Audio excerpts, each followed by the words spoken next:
Welcome back to Standing in the Gap's News Deep Dives. Good to be here. So today we're looking into something pretty significant. The shooting incident involving Donald Trump back on July 13th, 2024 in Butler, Pennsylvania. Right. We're digging into the official story, but also contrasting it with some alternative viewpoints. Specifically, we're drawing a lot from a YouTube video, Bombshell, new info on Trump's shooter, Butler, PA, from Wolves and Finance.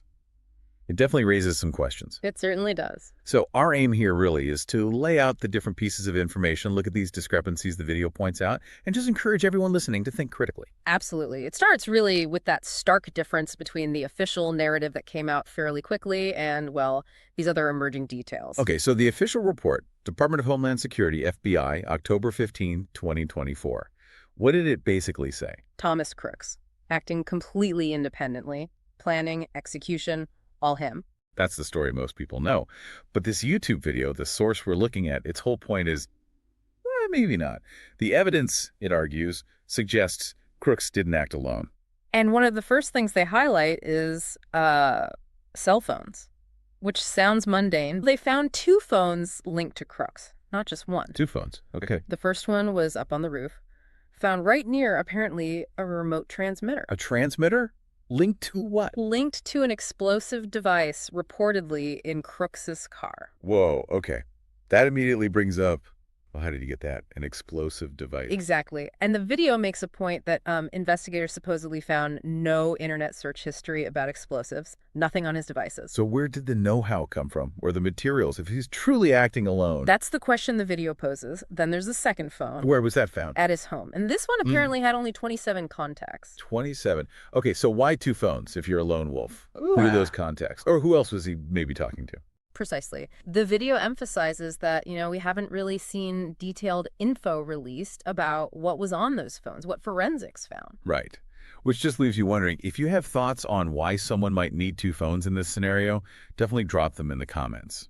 It's that lack of release detail that invites questions about the whole lone actor conclusion, doesn't it? It really does. Okay, so phones are one thing.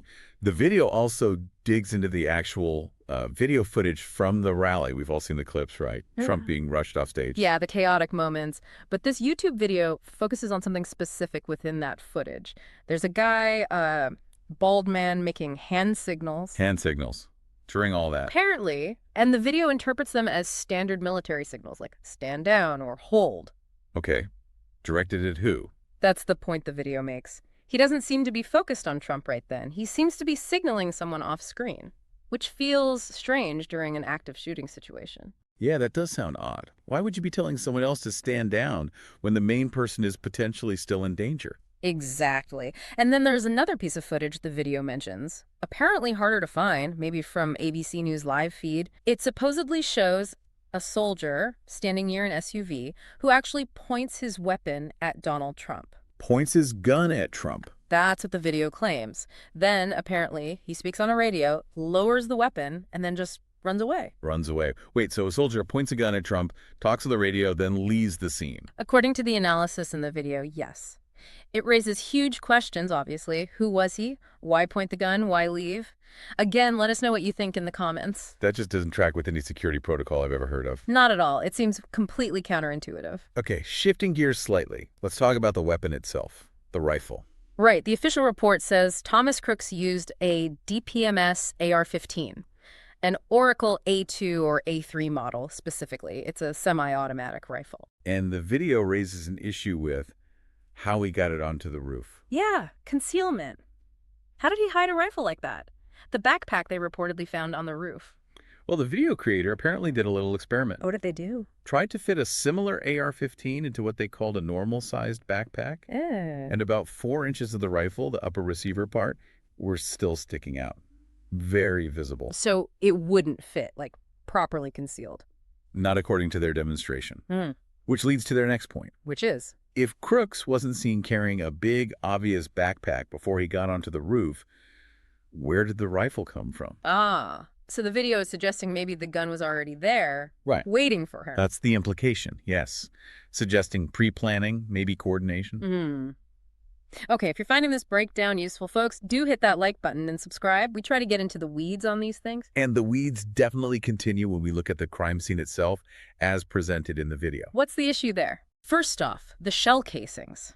From the bullets fired, the video shows footage police on the roof pointing out casings right near Crooks's body. Okay, and the problem is? Well, AR-15s tend to eject casings pretty forcefully, usually several feet away, to the side. Right, they don't just drop straight down. Exactly. So finding them right next to the body, the video asks, were they placed there?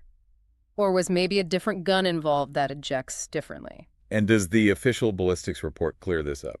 Well, that's another point the video raises. The FBI reportedly hasn't released the full ballistics report. So that definitive match between that specific gun and the shots fired, it's questioned. No full report released. That certainly adds to the suspicion. Then there's the handling of Crooks's body itself at the scene. What about it? The video highlights footage showing the body being moved around quite a bit, an arm pulled, rolled onto his stomach, even zip-tied or handcuffed after he was clearly deceased. Wait, they zip-tied him after he was dead? Is that normal? It seems unusual, right?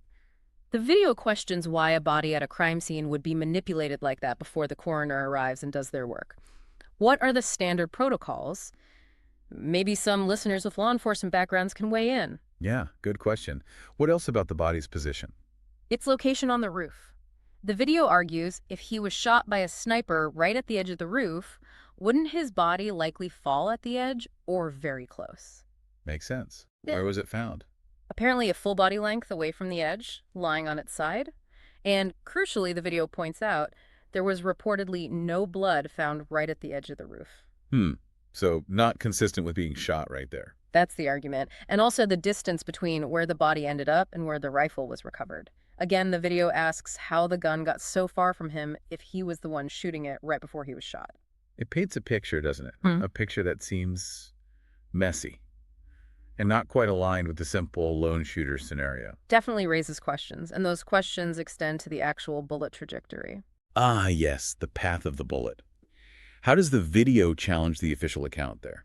It argues that if you look at maps, photos, the angles, a shot from Crooks' supposed position on the roof doesn't really line up with Trump being hit in the right ear. Because Crooks was generally to Trump's left. Correct. The video even includes that famous photo where you can see the bullet passing Trump's head, and it mentions some analysis suggesting the bullet was traveling incredibly fast. Faster than expected from that rifle at that distance. Potentially, yes, suggesting maybe a different type of gun or a shot from much closer. Interesting. What else on trajectory or ballistics?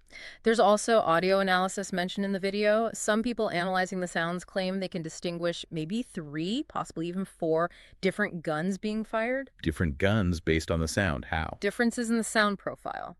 Like some initial shots sounding muffled, no echo, suggesting maybe distance or suppression, versus later shots having a distinct echo. If that's accurate. Multiple guns firing would obviously demolish the lone gunman theory. Completely. And going back to the angle Crooks to the left, Trump hit in the right ear. The video creator does a quick visual demo. What does it show? Just turning your head. How quickly your right ear disappears from the line of sight of someone positioned to your left. The argument is it's almost physically impossible for that shot to happen without the bullet doing something very strange. So, if not from Crooks on the roof, where else? The video throws out possibilities that maybe weren't fully explored. A nearby water tower, a barn, house, shed, even suggesting someone maybe firing from a moving truck passing by. Wow. So the core point is the physics of the official shot just don't seem to add up according to this analysis. That's the crux of their argument on trajectory, which leads us to, perhaps, the most detailed critique in the video. The autopsy report for Thomas Crooks. Okay, what are the issues raised there? It starts with the circumstances around the autopsy. The video claims the body was left on the roof for like 12 hours. 12 hours. That seems excessive, doesn't it? It does seem like a long time, especially given the proximity of the local coroner's office mentioned in the video, just 10 minutes away, versus where he was eventually taken in Allegheny County, which is like 45 minutes away. Why the further county? Any explanation given? Not clearly addressed, which the video flags as odd. Then there's the fact the FBI reportedly hosed down the roof 3 days later. Hosed it down, like cleaning the crime scene. Potentially removing or degrading forensic evidence, yes. And then the body itself was cremated just 10 days after the shooting. That seems fast for such a high-profile case. It does seem quick. The video also highlights the person who did the autopsy, Ariel Goldman. What's significant about him? His background, noted in the video, includes work in Israel identifying victims of terrorism. The video questions how he, seemingly coincidentally, ended up performing this specific autopsy in Pennsylvania. Okay, what about the details in the report itself? Several discrepancies are pointed out. First, this weird detail. A clear plastic bag containing medium-length brown hair submitted as evidence with the body. Why is that weird? The video asks why hair would be cut off and bagged separately like that, rather than just being noted or collected during the standard autopsy process itself. It seems unusual. Okay. What else? Physical descriptions? Big ones, according to the video. The reported weight and height in the autopsy, 167 pounds, 5 foot up.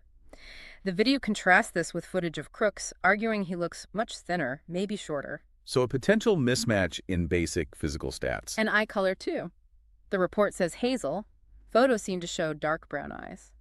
Minor maybe, but adds to a pattern. Perhaps, but the most glaring one the video focuses on is the T-shirt. The T-shirt, what about it? The autopsy report describes the T-shirt on the body in detail. Gray, with demolition and some graphics on the front and DR on the back. Okay. But photos taken of the body at the scene on the roof clearly show him wearing a plain gray T-shirt. Nothing on the back at all. Wait, so the autopsy describes a completely different shirt than the one seen in the crime scene photos? That's the claim made in the video, and it's presented as a major contradiction. How could the official report get the clothing so wrong? That is, yeah, that's hard to explain away. It really is. The video even briefly mentions speculation about whether the body autopsied could have been someone else entirely, like Maxwell Urich, another person reportedly present that day who later disappeared. Is there anything in the autopsy to support or refute that? The autopsy mentions normally formed nose and ears, no mention of gauges. But the video points to a photo where an ear scar might be visible, potentially consistent with having had gauges. It's speculative, but adds to the questions. So summing up the autopsy issues. It sounds like the video presents a case that the official report has significant inconsistencies, from the handling of the body to the basic description. Pretty much. The overall conclusion drawn in the video is that the ballistics evidence, the crime scene evidence, and the autopsy evidence, when examined closely, just don't seem to line up with the official lone gunman story. And the video creator believes government officials knew about these issues when they released that official report back in October 24. That's the assertion made, yes. Which, if true, is obviously a very serious charge. It implies deliberate deception. Huge implications for trust in institutions, elections, everything. Absolutely. The video also brings up Donald Trump's own statements later on. He mentioned his team was investigating and that he planned to release a report about, quote, 2 assassins. He did say that. Mentioned cell phone activity too, didn't he? Something about foreign apps and multiple phones. Yes. Details about one phone having 3 apps, 2 of which were foreign, and another connected to 6 cell phones, adds another layer of complexity from his perspective. And the video mentioned Dan Bonino too, formerly with the FBI. Right. It referenced a tweet he made about sensitive work he was involved in, and then subsequent reports that he received an FBI security detail. The video presents this timing as potentially significant, suggesting ongoing, sensitive investigations perhaps related to this. A lot of moving parts, a lot of unanswered questions. And amidst all this, we can't forget court comparatory. No, absolutely not. The firefighter who was struck by a bullet and tragically died. As the video rightly emphasizes, his family deserves clear answers, whatever the truth of the situation is. Definitely. So to wrap up our look at this source material, the YouTube video essentially lays out a case challenging the official narrative on almost every front. Yeah, from the phones, the video footage inconsistencies, the questions about the rifle concealment, the crime scene anomalies, the trajectory problems, right through to major discrepancies in the autopsy report. And again, here at Standing in the Gaps News, our goal isn't to tell you what to think. We're apolitical, not left, not right. We just want to present the information, especially when sources like this raise significant questions about an official account. Critical thinking is key. So please do engage with this. Like this deep dive if you found it informative, subscribe for more like it, and definitely use the comments, share your thoughts, your questions, any expertise you might have. Let's keep the discussion going. And as we mentioned, we are Standing in the Gaps News Deep Dive. We aim for analysis that avoids those typical political boxes. To keep doing this, And to improve our ability to cover complex stories with better quality, well, we need some help. That's right. We have a GoFundMe campaign running. We're hoping to upgrade our equipment, things like better webcams, proper studio mics, maybe more powerful editing computer, stuff that helps us produce higher quality deep dives for you. Any contribution helps us broaden our reach and really enhance the production. If you value this kind of independent, in-depth look at things, please consider checking out the GoFundMe. The link is in the description below. We'd really appreciate it. Okay, so one final thought to leave you with, based on everything we've unpacked from the Wolves in Finance video today. Go for it.